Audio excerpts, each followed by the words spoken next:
Hola a todos, soy Alejandra Ibarra, en vivo desde la Corte Federal de Nueva York para Río 12. El día de hoy, en el contrainterrogatorio de la defensa dirigido por William Púrpura hacia el rey Zambada, el rey Zambada confesó haberle pagado millones de dólares en sobornos a Genaro García Luna, pero vamos por partes. Como recordarán, la estrategia de la defensa es decir que el Chapo no era el líder del cártel del Sinaloa, en cambio que era el Mayo, y que el Mayo tenía al gobierno en su bolsillo a través de sobornos y los tenía corrompidos. Y por este soborno y por esta corrupción, entonces el gobierno había elegido al Chapo como chivo expiatorio. Tomemos en cuenta que esa es la estrategia de la defensa. Lo que sucedió el día de hoy en el contrainterrogatorio del abogado William Púrpura fue que le empezó a hacer preguntas al Mayo para hacerlo quedar, al rey Zambada, para hacerlo quedar como un mentiroso. Entonces le preguntó varias cosas, dentro de las cuales le preguntó si era cierto que había ido a Estados Unidos antes de este momento en que fue arrestado y extraditado, y el rey dijo que sí, que había hecho, de hecho, 6 meses de su bachillerato en Las Vegas. Y dijo que cuando estaba en Las Vegas, su cuñado le había regalado un Porsche, a lo que Púrpura le preguntó que era un buen regalo, ¿no? Y el rey dijo, pues bueno, fue suerte. Después de eso también le preguntó que si él sabía, como contador, cómo esconder bienes, dinero, etcétera, en cuentas que no estuvieran a su nombre. Y el rey dijo que sí sabía hacer eso. Y luego el abogado Púrpura le hizo una pregunta muy larga, le preguntó que si entonces él tenía cuentas en el extranjero, que si tenía inversiones en el extranjero, que si tenía cuentas de banco, cosas así. Y después de toda la pregunta en inglés, antes de que la intérprete dijera nada, el rey le contestó que no tenía. Entonces el abogado Púrpura le preguntó, ¿me entiendes en inglés, verdad? Haciendo un punto también de que había sido un mentiroso en ese sentido.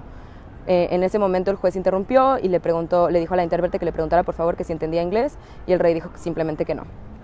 Después empezaron a hablar de los sobornos, y cuando hablaron de los sobornos, el abogado le preguntó al rey que si conocía a García Luna, y eventualmente el rey dijo que sí, que se había reunido con García Luna en un restaurante de la Ciudad de México entre 2006 y 2007, a petición de su hermano, con el abogado de su hermano, Óscar Paredes, para pagarle $3 millones.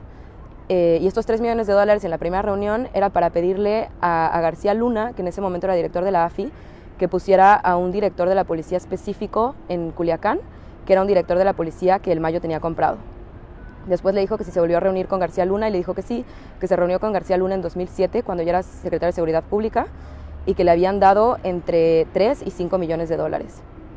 Después de eso también mencionó que se habían reunido con Regino, un caballero llamado Regino, le dijeron, que trabajaba, lo describieron como secretario de Gobernación durante el gobierno de Andrés Manuel López Obrador como jefe de gobierno de la Ciudad de México.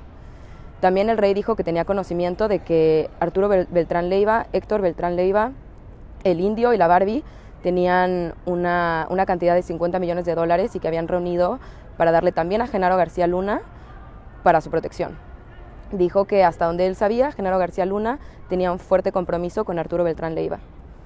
Eso fue por parte de los sobornos, y también les cuento que antes de que contaran esa parte, antes de que empezara Púrpura con la parte del contrainterrogatorio de los sobornos, nos había avisado el alguacil de la corte que los días anteriores habíamos estado haciendo, los de la audiencia, muchas expresiones de sorpresa durante el testimonio del rey, y que este día si alguien hacía alguna expresión de sorpresa nos iba a tener que sacar. Y yo creo que ellos sabían que iba a ser bastante escandaloso esto, entonces nos avisaron antes de que fuera esta parte del interrogatorio, y todos en la audiencia estábamos bien portados, a pesar de que estaban diciendo todas estas cosas.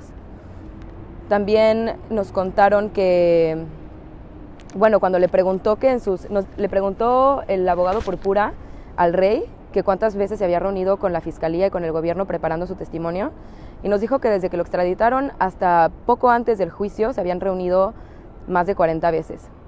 Y en esas 40 veces le preguntó el abogado al rey, le preguntó que cuántas veces había mencionado que era el Mayo, el que era el líder del cártel, y que era el que dirigía las operaciones, al menos de las cuales estaba al cargo el rey. Dijo el rey que siempre había mencionado que era el Mayo. En ninguna de esas ocasiones mencionó al Chapo. Entonces el abogado Púrpura, la fiscalía había hecho un pizarrón que había estado poniendo las fotos de todos los líderes del cártel, de manera que fuera como bastante didáctica para que el jurado pudiera ir siguiendo el caso.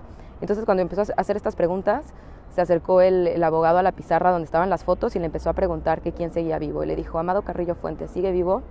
No, entonces quitó la foto. Nacho Coronel, ¿sigue vivo? No, quitó la foto. ¿el azul sigue vivo? No, y quitó la foto. Y fue bastante, digamos, teatral, y ya solamente quedaban el Mayo y el Chapo. Entonces le volvió a preguntar, ¿y alguna vez antes de que te prepararan para este juicio mencionaste que el Chapo era el líder del cártel de Sinaloa? Y el rey dijo que no. Entonces fue un día bastante interesante. La estrategia fue muy clara. La manera en que trabajó el abogado Púrpura fue muy teatral y fue bastante entretenida. Todo el mundo estaba prestando mucha atención. Y eso fue todo lo que sucedió el día de hoy. Después empezaron a testificar unos agentes de la DEA. Estaba testificando Thomas Lennox sobre algunos túneles que habían encontrado también. Y fuera de eso, el ambiente en la corte es chistoso porque ya en los descansos, por ejemplo, a la hora del almuerzo, todo el mundo come en la cafetería de la corte y todo el mundo come lo mismo y todo el mundo come en mesas muy cercanas. O sea, están comiendo Emma Coronel, la esposa del Chapo, los abogados de ambas partes, están incluso los de los escuadrones antibombas, estamos los reporteros y es como un pequeño ambiente ya donde todo el mundo se está empezando a conocer.